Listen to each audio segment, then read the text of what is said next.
নমস্কার সবাই, আশা করি ভালো আছো। আজকে আমার ইচ্ছে করছে মনটা বিশেষ ভালো নেই, তাই ইচ্ছে করছে সুকুমার রায়ের একটা ছোট হাসির গল্প পড়তে। যে যতটা পারো ধৈর্য নিয়ে শোনো, তারপর এই আর কি আমি পড়ছি আমার ভালো লাগার জন্যে। ঠিক আছে, আজব সাজা। পণ্ডিত মশাই, ভোলা আমায় ভ্যাং চাচ্ছে। না পণ্ডিত মশাই, আমি কান চুলকোচ্ছিলাম, তাই মুখ বাঁকা টিন দেখাচ্ছিল। পণ্ডিত মশাই চোখ না খুলেই অত্যন্ত নিশ্চিন্তভাবে বলিলেন, আহ, কেবল বাদরামি, দাঁড়িয়ে থাক। আধ মিনিট পর্যন্ত সব চুপচাপ।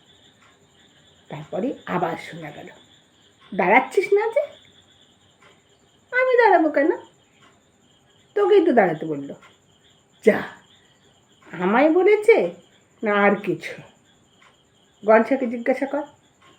কি গনসা? ওকে দাঁড়াতে বলেছে না?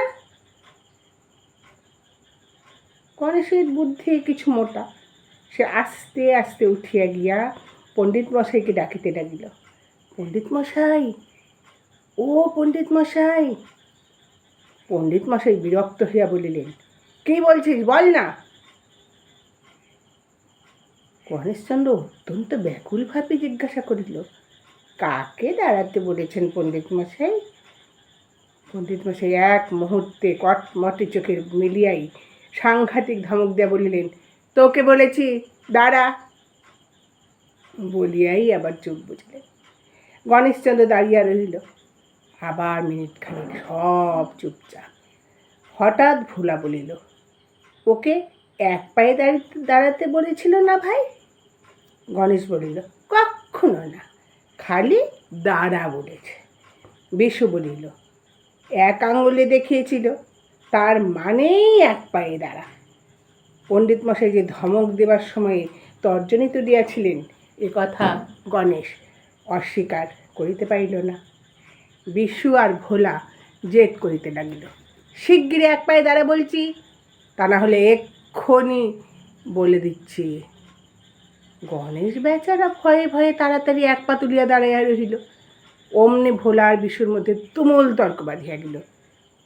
এ বলে ডান পায়ে দাঁড়ানো উচিত, ও বলেন না, আগে বাঁ পা। গণেশের মহা মুশকিল। সে আবার পণ্ডিত মশাইকে জিজ্ঞাসা করিতে গেল, পণ্ডিত মশাই কোন পা?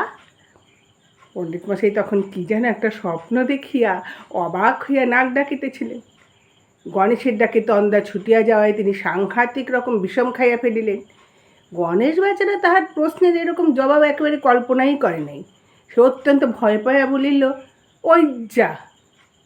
কি হবে? ভোলা বলিল, দৌড়ে জল নিয়ে আয়।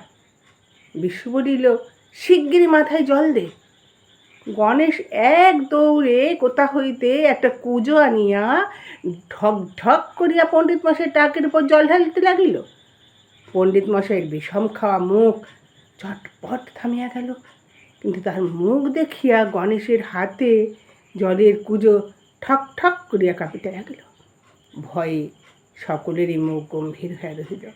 খালি শ্যামলাল বেচারার মুখটাই কেমন যেন একটু আহ্লাদি গোছের হাসি হাসি মতো। সে কিছুতেই গম্ভীর হইতে পারিল না। পণ্ডিত মশাইয়ের রাগ হঠাৎ তাহার উপরেই ঠিকরিয়া পড়িল। তিনি বাঘের মতন গমগমে গলায় বলিলেন, উঠে আয়। শ্যামলাল ভয়ে কাঁদো কাঁদো হইয়া বলিল, আমি কি করলাম? গনসা জল ঢাললো, তা আমার দোষ কি? পণ্ডিত মশাই মানুষ ভালো, তিনি শ্যামলালকে ছাড়িয়া গনসার দিকে তাকাইয়া দেখেন,